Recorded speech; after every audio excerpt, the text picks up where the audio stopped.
Mm. Right. Okay. So do you want to share something, Rebecca, as you're the only one who seems to be quite there at the minute?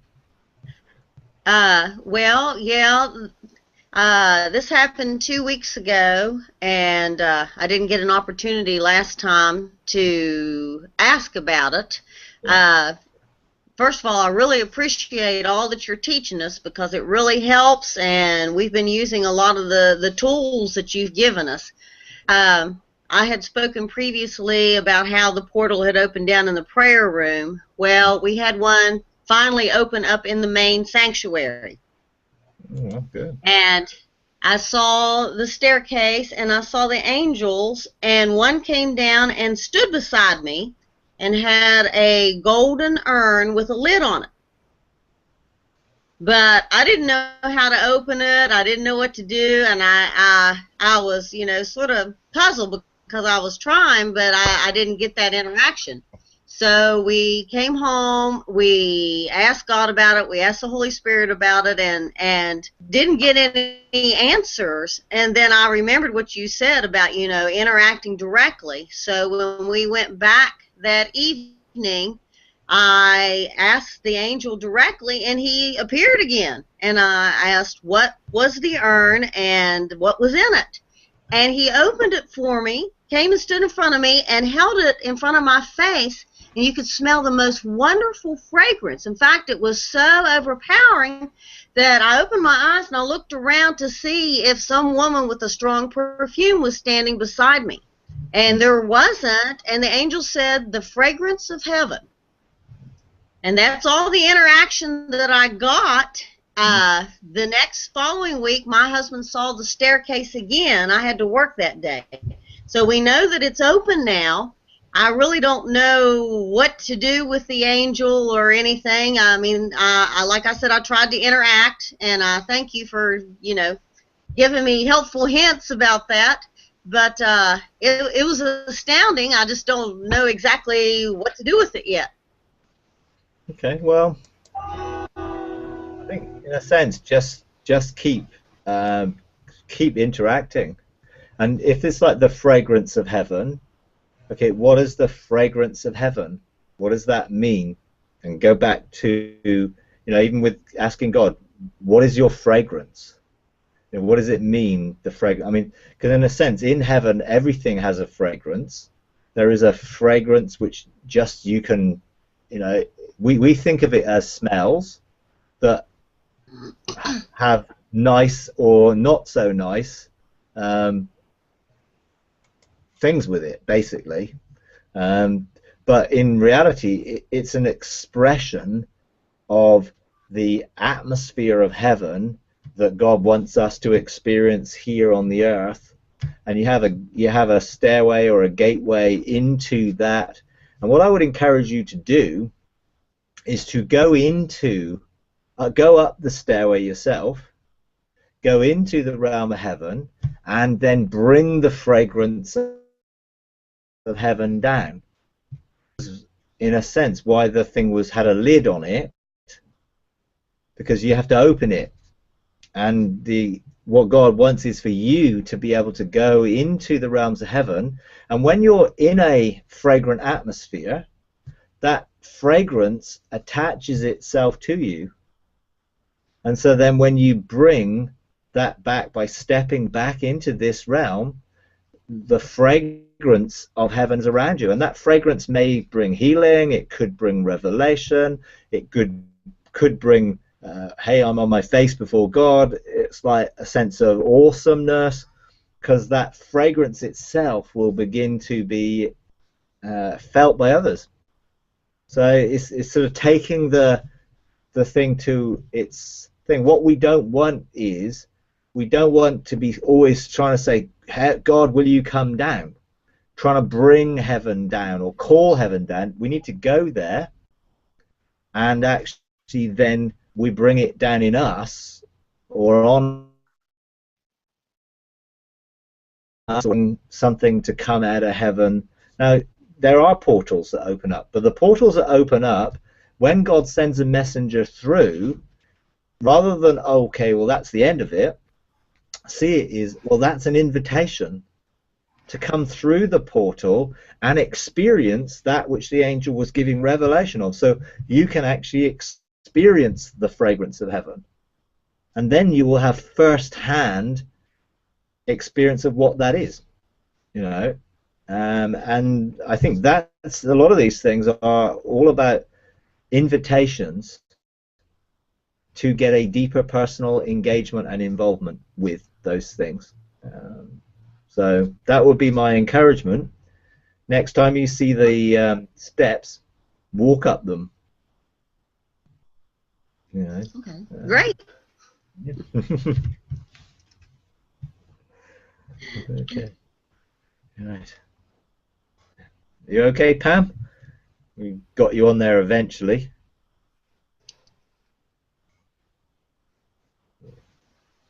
Yeah, I don't know why I was having so much difficulty, but I am certainly glad to be here. Certainly. I didn't realize I was not muted too. Sorry. Okay, it's all right. You okay? Doing good. Okay. Have you got anything you want to ask or share or do today? I do have a question. Yeah. There, I saw a courtroom, and I'm not sure what it was, and I'm still asking, but it almost felt like a Supreme Court setting. Um, there were several benches higher, and I was in front, and things were just being signed and handed, rolled and handed to me. So I'm puzzled as to what court that is, and I haven't gotten an answer yet. Okay. Well, I mean, it sounds like the Chancellor's Court to me, because that's where things get authorized and things get sealed and things get agreed. And there are different levels of Chancellors. When I've been to the Court of Kings, there's a whole different dimension there where it's a legislative place where we begin to bring legislation rather than have legislation agreed. So that's what it would sound to me like. I mean, Chancellors, there are different levels of Chancellors. There are the High Chancellors who have their houses, and there are 12 of those High Chancellors who have houses, and they're very significant in the future government that's coming out of heaven. But there are other Chancellors who I've certainly been, when I've been, there's been a bench of 3 or 4 of them, depending on different times, and I've usually presented stuff to them, and they've usually sealed those things and then released them back to me with an authorization which carries judicial authority to outwork. And some of it is just, again, what was the purpose of it? Was there something you were given? Therefore, what were you given? And that's the key, because then you have judicial authority from a chancellor to outwork that. But that's in the realm of the kingdom of heaven, and has a parallel with the scribes' court, which is where things get put into record. So, yeah. Yeah, it was interesting because I was really just at that point asked to just carry, and they were just piling all the stuff on in my arms, and I was carrying it. So I'm like, okay, and I'm believing. Well, I know I'll get more understanding. It's Yeah. just different places. It's very interesting. Yeah, well, there's lots of new things and new experiences and engagements for us to come into, and sometimes we just get these forerunner things just because they begin to open us up to pursue them. That for me is what happens. A lot of these things, there's the mysteries that God has that He wants us to pursue, so they come into the light, and then we begin to administrate revelation through them and for them. So yeah. Yeah, then you get in His presence and you want to talk about stuff, but it's all mushy and all that stuff. Just you just sit and talk and you forget. Oh, I meant to ask about this and I didn't ask about that. So Yeah, I gotta go. I gotta have another sit down powwow, hopefully today. Yeah. Okay, excellent. All right.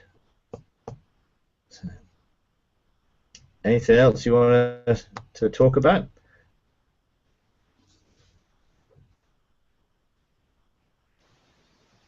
I do have another question. Um, what is? Have you seen this? It's almost, yeah, you know, the term delta that's been going around. It's this four-sided triangular thing, but it was in the it was a gemstone like an amethyst, but it was shaped triangular, and it was put in my hand, and it actually went into the hand to my arm and rested right at my elbow, in my right forearm. And I mean, I'm still aware, kind of like where it is in my arm. I can sometimes Hmm. I can feel it, and I'm really puzzled by that. It's another Okay. big, huge question. I haven't, you Yeah, know, haven't had a sure. chance to get an answer. Well, I know the whole delta thing that people are engaging is essentially is what the priest did, high priest did, and I think there's this sort of where they put their thing together into this sort of shape, and then I think they spoke through it, and they spoke the blessing from Numbers 6. You know, that his face would shine on you and his countenance would be lifted upon you, and it's a blessing. You know, and it was a release of the blessing and favor of God onto the people that he spoke through that window, if you like, out of heaven. And you could see that sort of four-sided thing would be a representation of the four faces of God. So speaking out of the four faces of God to pronounce blessing and favor. And the fact that it was given away into your right hand is an indication of the authority and power, because Jesus sits on the right hand of the Father, and we sit on the right hand of Jesus, and therefore our right hand is free. And our right hand is the symbol of governmental authority and power to bless. So I would sort of hazard a sort of interpretation of that is that God is preparing you to be able to release blessing over people or over situations or places from a perspective of speaking out of God's presence in the realm of the ark, and then the authority that you have to do that is going to be increased. That's what I would see from that. The nature of it in terms of the purple color, you know, amethyst is sort of a purple. You know, again, is about royalty and royal authority and kingship. But also, if you think about the purpley color in terms of the seven spirits of God, then you're looking at the spirit of the fear of the Lord.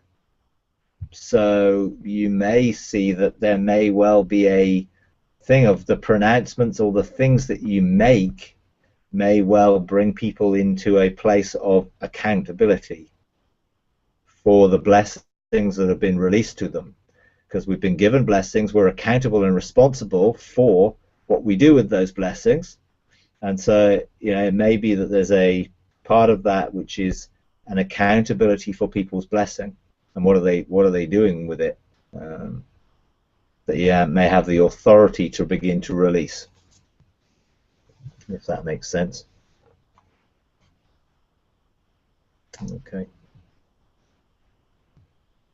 excellent. So, anything else? I don't know if Charito's there. Have you got anything, Charito?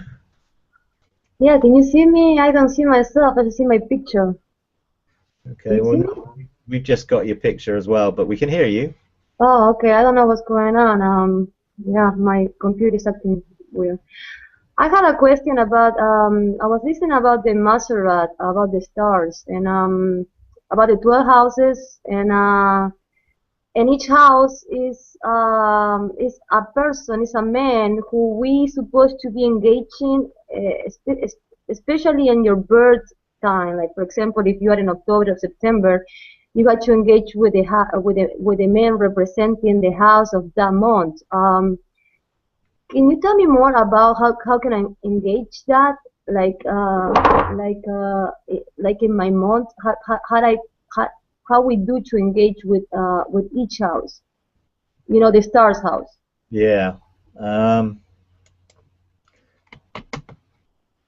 I have sort of maybe a different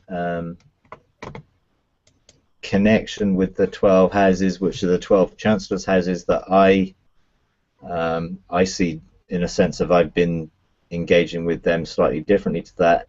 I'm not saying they're the same, possibly. I mean, I know the Mazzaroth and the whole signs in the heavens represent the story of God written in the heavens, but there's also a sense where we are to bring the government and the light back into the star systems and to bring a restoration to what has been robbed by the enemy in that. I personally haven't engaged with that. I think you can, if you want to know where you can engage in the stars, you can go to Wisdom's Heights, and there's a door there that goes into the stars. I personally have not felt any need to engage in that that way. I may well have engaged with him in my destiny in other ways in that potentially. So can't really comment personally by experience. My connection with the 12 houses is different, and that is much more governmental. And I've been to most of the 12 Chancellors, High Chancellors' houses, which they have Chief Chancellor angels that that administer in there, but there's a protocol and a function and an order to those houses that I'm just beginning to work through myself and through experience. So I never really like to talk about anything that I've not personally experienced. So I've been into the stars, but I've not engaged with the 12 houses of the stars because I've just been engaging in other things when I've gone through there. But it's not something actually that draws me particularly at this point in time. So it's like, what is it that you're looking to engaging there? If it's a question of needing to understand a protocol, I would ask wisdom. Wisdom is always good to ask when it comes to a protocol of engagement in anything.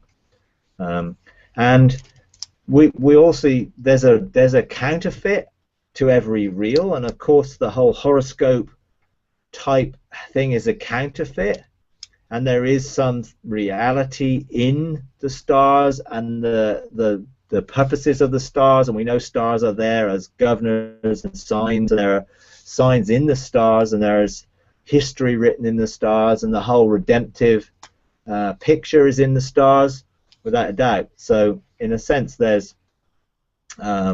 is something more to be discovered. And there's a good book that I think is a link to it on our website that you can download for free and look at, written about the different stars houses and how they represent the picture of redemption, the story of redemption.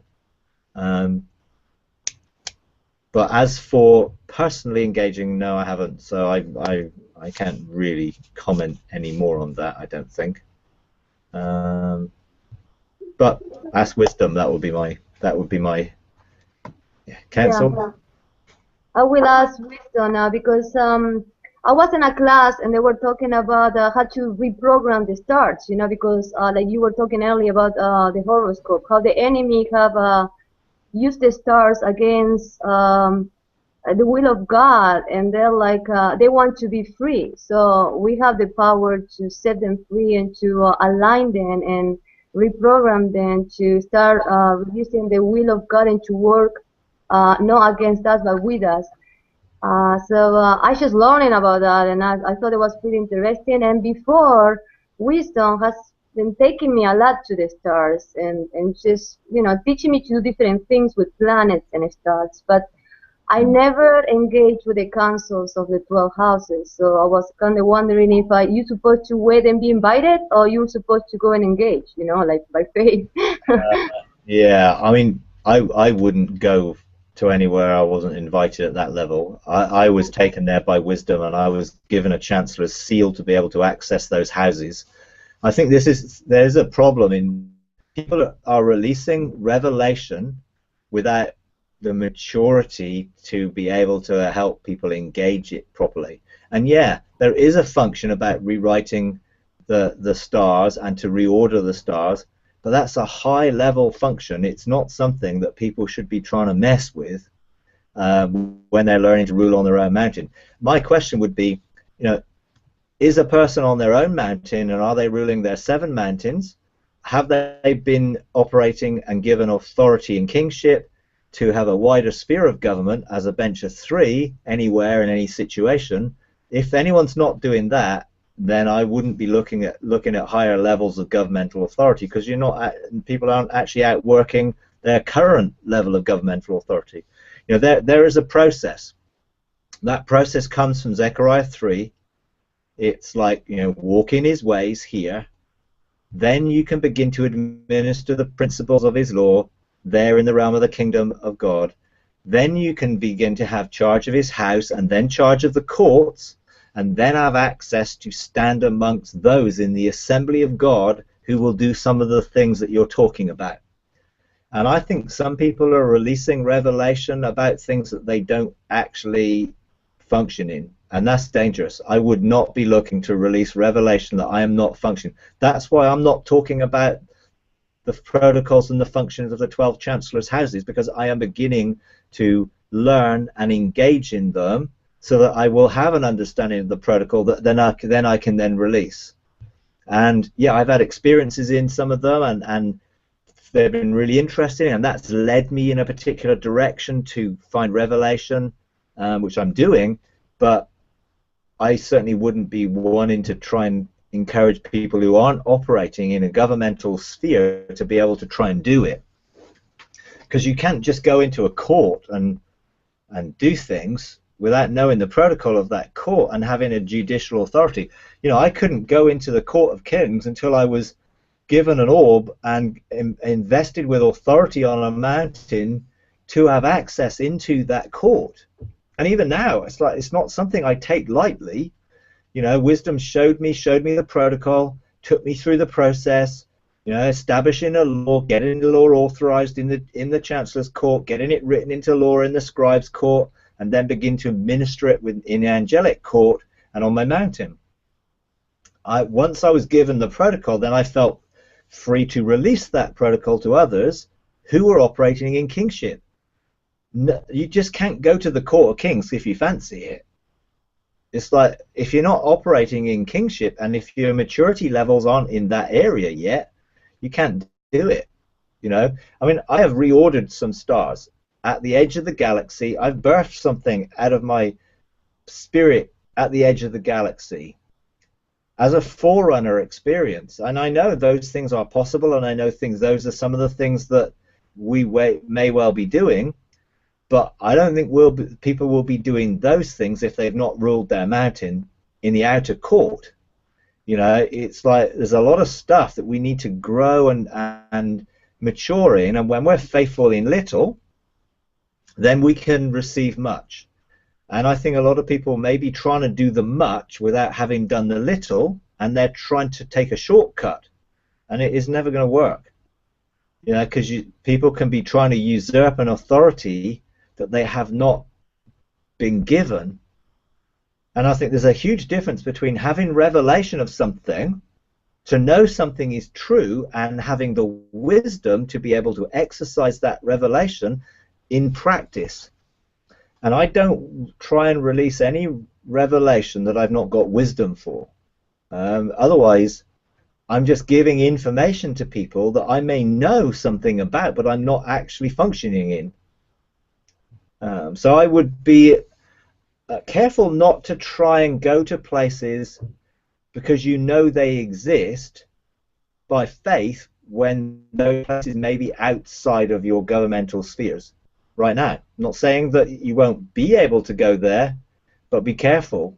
You know, I know Ian Clayton used to say that he used to go to a court, and a couple of times he got pretty much slapped because he was trying to do stuff outside of protocol when he should have been observing.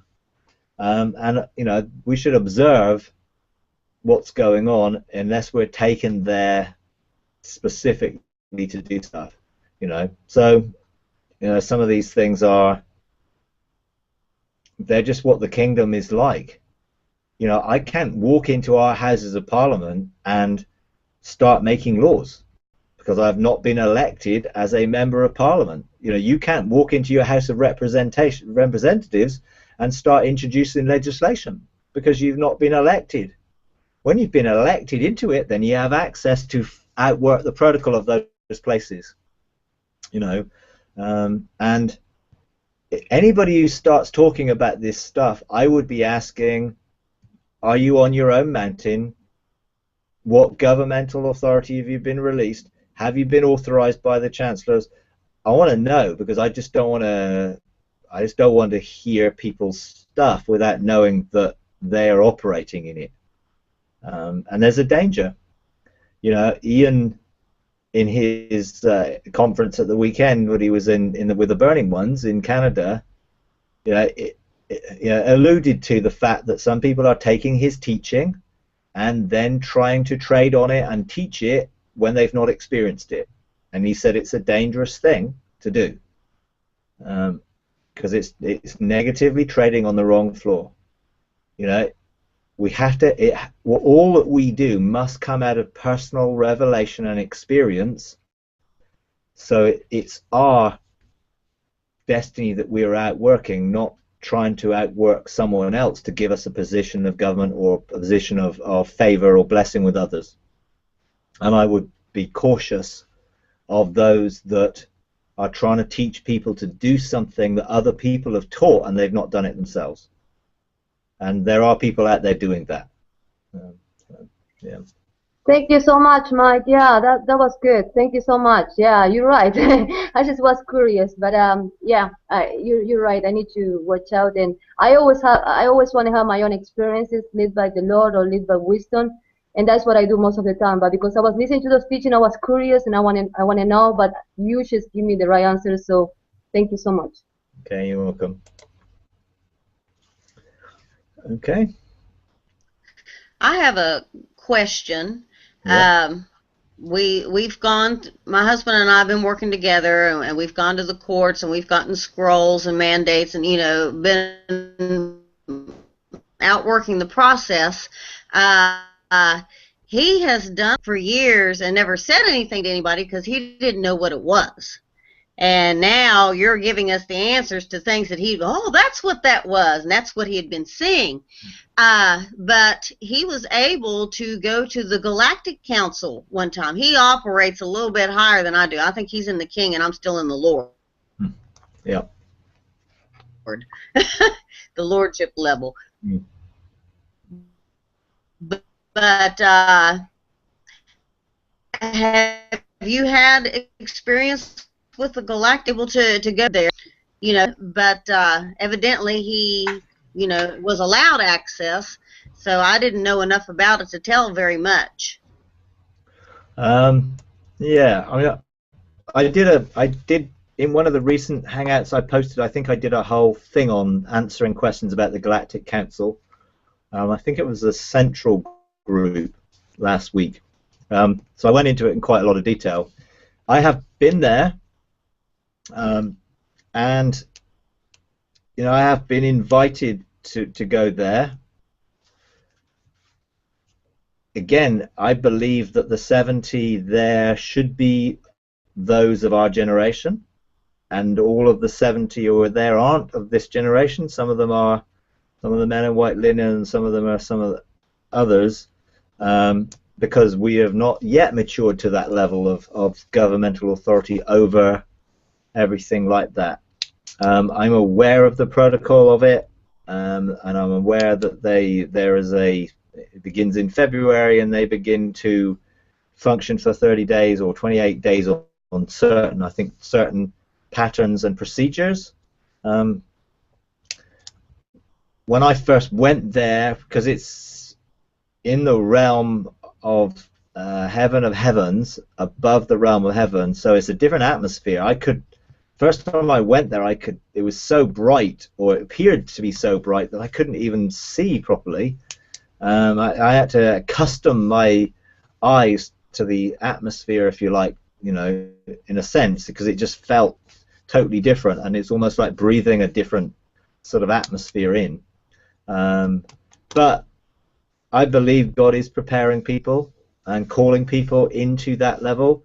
I mean, it's some pretty serious level of holiness you need to be operating there, because I think our government is proportional to the holiness that we're out working, and therefore there is some serious transformation that needs to take place for us operating in that level of government.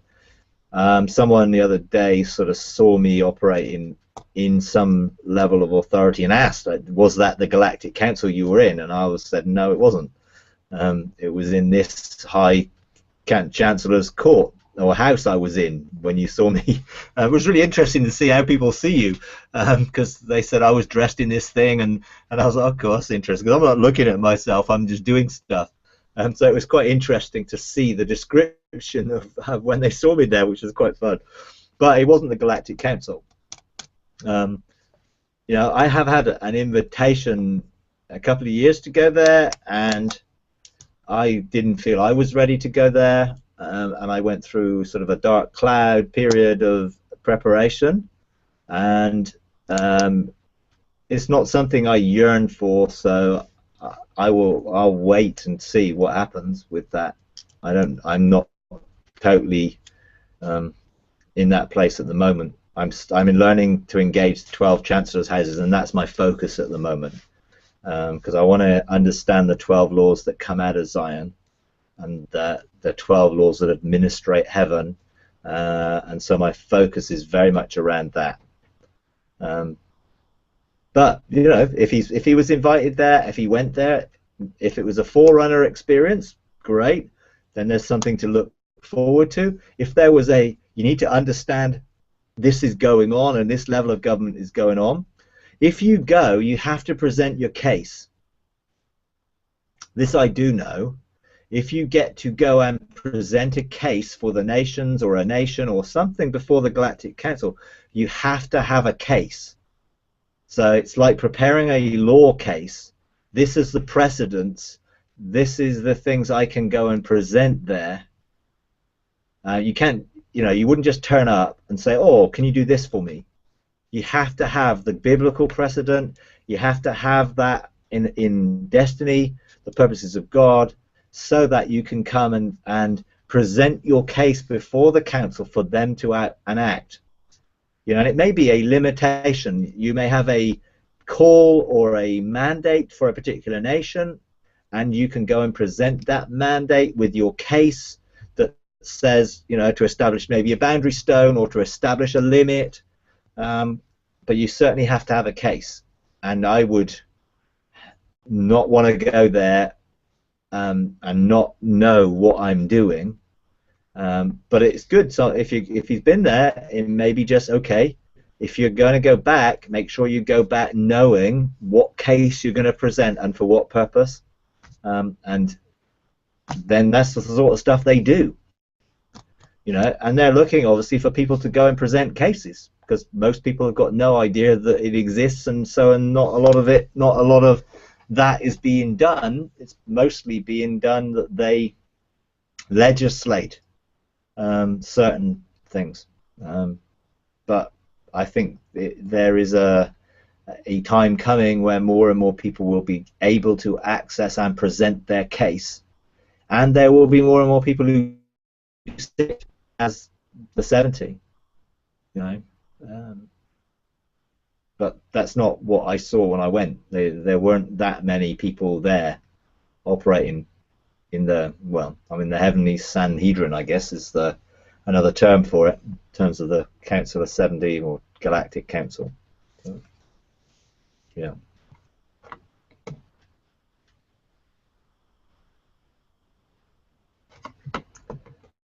Okay. Okay, I have another question. Yeah. Okay, I've been practicing about expanding. When you expand and you are placing people in your heart, I think that's very awesome. But I had a question. I've been doing that from here. Can you do that from your mountain too? Like if from your mountain, from your position of rulership, expand too from that from the heavenlies? I mean, I have not done that yet. I've been doing like more here, like covering family or covering regions or school, in the area that I am. But I have not done it from my mountain, so that's a good question that I have. How you do it from your mountain if you do it? Okay. Yeah. You, in a sense, what you're doing is expanding the sphere of the kingdom government around your life as it's manifested within your spirit, as the kingdom within you, and as you open the first love gate and invite the king to come in. Obviously, you need your gateways open for your spirit to grow and expand around through your soul, encompassing your soul, and then through your body to create an atmosphere around you and around the things that you carry in your heart. You have no governmental authority towards that which you don't carry in your heart. So you have to begin to look into those things, places, people, so that they are something that you've cultivated the desire of God for. Not our desire, his desire for them and for that their redemptive purpose and for their calling and destiny to be released. I find that is more effective when I take it into the presence of God around the ark, and I take that with me, and then I would receive mandates towards it because I've cultivated the desire. And when I then step into his presence to look into what was, so I'm looking into what is his heart in eternity for this region, person, thing. And as I get revelation of his heart, then I receive a mandate to begin to administer that, and it's that which I take to my mountain. I begin to decree or to declare or prophetically release angels, because I carry a government and I have a mandate towards that within my life, because I've cultivated the desire in the presence of God for his heart for it.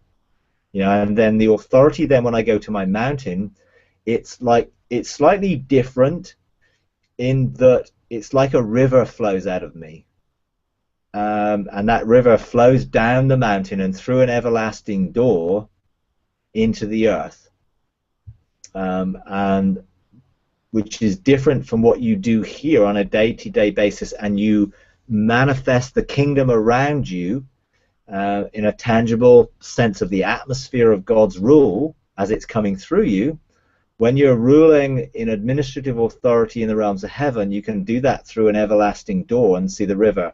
And quite often I have different colors of river that come out depending on the color of the stone of the crown that I'm wearing. The crown that I wear has 12 stones and 12 colors, and sometimes the river flows out of a color, because when I'm around the presence of God, then I absorb the fragrance, the atmosphere, the color, the frequency of his vibration into those stones, if you like, which representing my spirit, and then they get released on my mountain and they flow out as a river.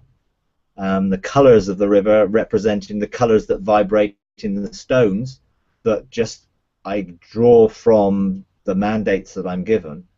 My spirit just does it. I mean, I can't tell you how cognitively. I just know my spirit releases the river according to the mandates, and it just flows out, and then I command an everlasting door to be open so that that can be manifested on the earth. But that's that complements what we do, but we have to take those things into our heart and to the realms of heaven to be able to do that. That makes sense. You. Yeah. And yeah, can, it's funny because sorry. Go ahead. Yeah. We can definitely practice it.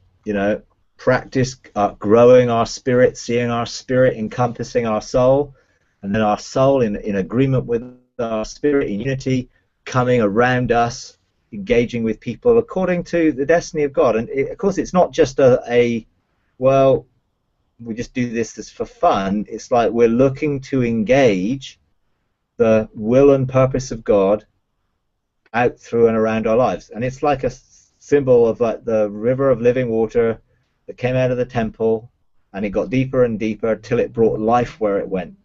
And as our spirit and the Holy Spirit are beginning to flow as one, it's supposed to bring life, and that's what we should be looking for the engagement in. But of course, we only do what we see the Father doing. So we need to have an engagement with the Father to know what He's doing in the realms of heaven, so that we can release that as a gateway of heaven through our lives on the earth. And that complements being in the realm of heaven on our mountain, administering the kingdom from there. Yeah. That's so cool. Thank you. Okay. Yeah, it's funny because I didn't know some of the answers you are giving me. I did engage, and I don't even know I was engaging until you start saying it. Thank you, Mike. Okay, you're welcome. Yeah, I can tell you, I've been in situations where I've walked into activity, even though I recognized some of the some of the angels there, but totally ignorant. And I went, maybe I'm not supposed to be here. Kind of like backed out, Okay, sorry, and that was a very interesting experience. And then you talked about this counterfeit. I got a chance to glimpse what actually looked like a counterfeit courtroom, where a son of man was actually signing decrees and agreeing with the accuser. And boy, I mentioned that, and I got all these nationalities, and just be quiet. But it was interesting. Oh yeah. When Jesus talked about in John 10 about those that come in, do not come in through the gate. They come in an illegitimate way, and they are functioning in the realm of the kingdom of God, because there are not enough of us who have dealt with the giants and the dragons and the symbols of authority of the enemy in those realms and administrating true government. And so, Jesus said that people would try and get in illegitimately and in a counterfeit way, and they do. That's what they seek to do, and they seek to administer authority, and we need to make sure we take back that ground, that we give them no access, and we deal with what they're doing. Sometimes that counterfeit is in the atmosphere of the earth, because ruling spirits and the principalities have set up things there as false kings, and they set up a system of counterfeit government. We have to be aware of that's going on. Now, this is where previously people would intercede, and they would start interceding from earth, trying to remove that stuff from earth. You can't do it. You have to be above it. So that's where we go above that, into our mountains, into the realms of the kingdom of God, from above that. That's where Satan took Jesus and showed him all the kingdoms. It wasn't that he was showing him the nations, he was showing him the kingdoms, the governmental spheres of authority in the earth. And we have to make sure that we are above to administer that, not below. So many people have got pretty smashed up and under, because you're under. If you're under something, you can't be ruling above it, no matter what you're trying to do. And I know there was lots of teaching and stuff. If God tells you to do something, then obviously He's going to tell you to do something, and you'd be obedient. But I think people took a one-off thing and made a doctrine out of it, and made books out of it, and then it became you have to do this, and you have to just map this, and you have to do that, and you have to do the other. And to be honest, I think we should be very careful about writing books about things that God said, because it may have just been for then, and for us, and it's maybe a one-off that will never be asked again, rather than, hey, this is something that everyone can do all the time. I'll write this book, you read it, you can copy this, and it doesn't work. You know, so many people get disappointed because they try and put into practice something that God said to somebody, that they then tried to say everyone can do this, when no one else is mandated to do it. And it may have worked then, and God may have had a purpose in it. And I think a lot of the understanding of the spiritual atmospheres was good. Just it stopped short of going into an authority above it, you know, because that revelation probably wasn't there. But rather than for seeking that revelation, it became a earthly, this is what we do here. We prayer walk, we do this. No, I'm not knocking any of those things, because I've done all of them, and I would still do them if God said. You know, we walked around our footprint here, around our area, once every day for 7 days, because God told us to do it. You know, we've salted things, and we've anointed things with oil. We've put things in the ground. You know, we've done prophetic acts. I would never tell anybody else that this is what you have to do to take ground, because it was for us. We were mandated to do it, so we did it. I would never create a doctrine about it or tell people that this is what you do to take ground, because you have to get your own mandate from God to do it, you know. And unless God mandates you to say, release this for others to do the same, I wouldn't dare to do that. Because I want to make sure that I'm obedient, and I want to help people to be obedient to what God says to them, not to say, oh, well, here's another model that we can follow. Now, the model is we go and we get the revelation from heaven ourselves, and then we do it. Not, oh, someone else goes and they tell us what to do, because that's just mediatorial, and that's what the enemy would love for us to set up. Structures of government which reflect his government, which is top-down control and manipulation, and not bottom-up releasing people into destiny, you know. And we do have to be aware of the counterfeit, and also those within the church who are operating out of other people's mandates rather than their own. And there's a danger in that. Absolutely is. Yeah. So, yeah. Okay. Right. Well, we've got time for probably one more.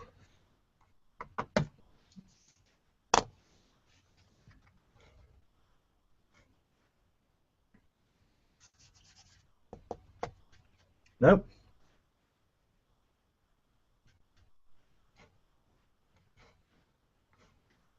I'll jump in.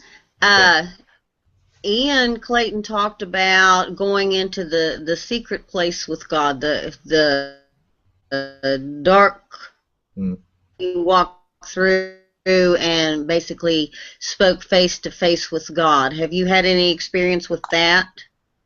Yeah, I have.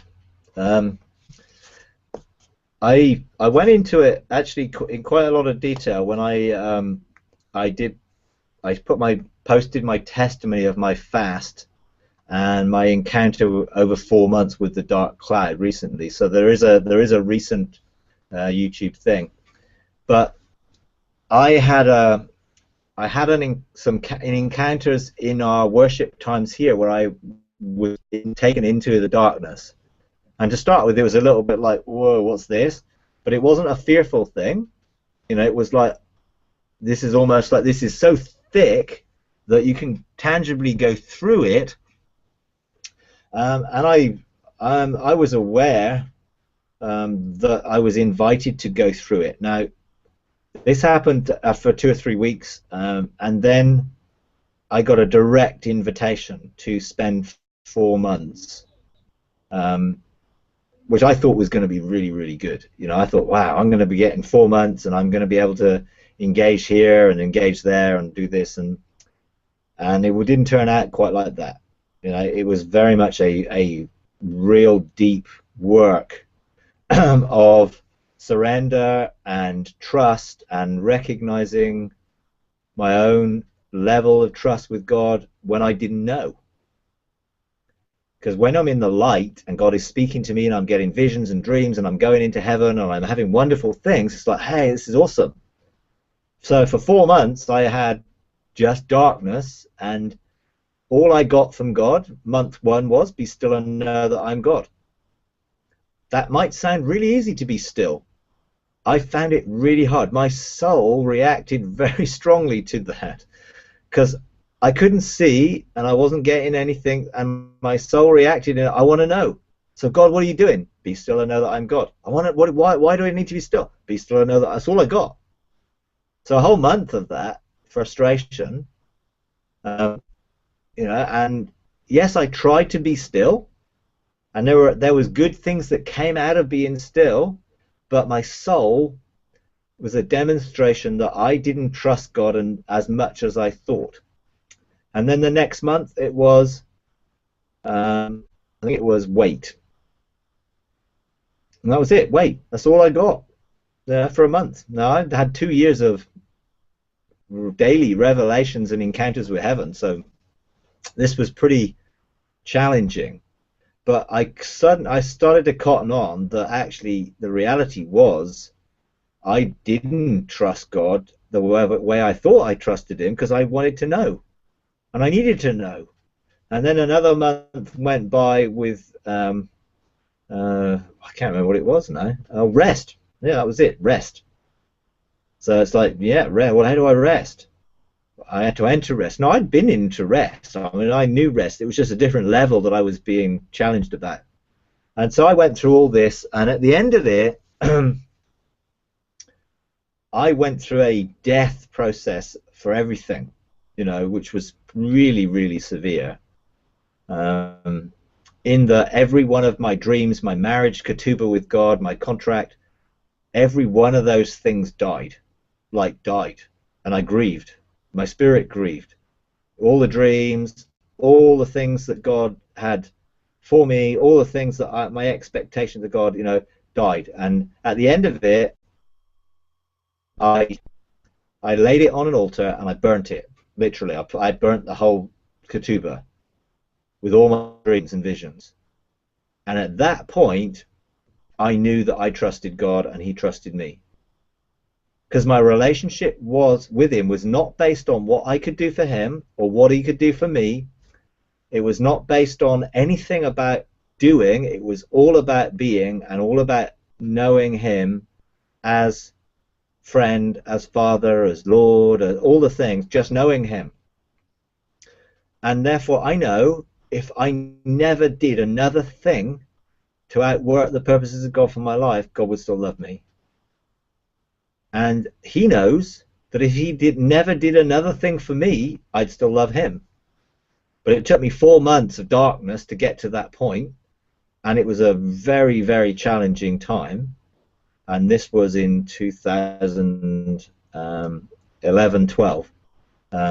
Started in November 2011, went into February 2012, and out of that was birthed the transformation series that I did, because I learned a whole lot about transforming and transformation of the soul, and a whole lot about dealing with the dividing soul and spirit and thoughts and intentions of the heart, and that led me into dealing with trading. It led me into dealing with the separation of bone and marrow and DNA transformation and seed line stuff, because now I really was open and able to receive that and outwork it.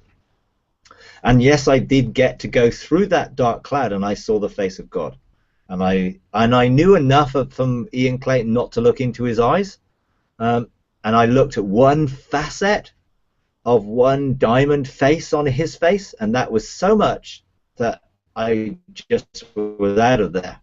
My spirit received revelation, but I could not, even having gone through 4 months of stuff, it was almost like, wow, this is just... So I was out there, and I've been back. But yeah, it's a pretty intense place. I think it's up into the realm of perfection. That was where I think I went to experience it, and it was intense. Now, I'm not saying everyone has to go through that sort of level of experience, but I wouldn't want to go in there without... I know Ian Clayton talked about having 12 months of having to deal with people's accusations and his attitude to them that brought him through that dark cloud, because that was his test, I guess. Maybe this was my test. Do I trust him? And, you know, now I know I do. I thought I did before. That's just a different level, you know. So that's my personal experience of it anyway. Would I encourage people to pursue going there by faith? Or no, I wouldn't. If you're not invited, or if you really don't feel your spirit leading you to go there, don't put yourself through it. You know, because it will be a process. That dark. Some people call it the dark, long night of the soul, or the dark night of the soul. I mean, there's descriptions of what it feels like. Sometimes people describe it as the cold north coming down out of the wind out of the north. I mean, it's an intensely deep thing. But I do believe God does want us to go through it, but at the right time. So be open for it, and if you feel you get the invitation, just, you know, be aware that it could be pretty intense. Yeah. You would think, you know, it's a treasured thing. Oh, I mean, I would not give up that time now. If I had my time over, I would go through it again. You know, it's something that is vital. I saw it on my scroll of destiny. I think Ian is describing it as the fiery sword encounter. I saw it on my scroll of destiny as a flame that everything in my life was leading up to, and then everything afterwards was coming out of, and it was like that. It was a pretty intense encounter. I think I saw it. I don't know how it was described on my scroll was the eternal flame. That's what it was. It was a blue, intensely blue flame that I saw on the scroll, and that's what it felt like. Pretty intensely hot. In a way of describing it. But it takes you to another level. If I didn't go through it, I wouldn't be where I am now and doing what I'm doing now. Yeah, but you know, if your desires of your heart are leading towards it, then go for it. But don't just go for it because you might be curious. Because you wouldn't get through it if that's the motivation of your heart. You have to be knowing that you're called to engage it. I would say anyway. Okay. All right. Okay. Well.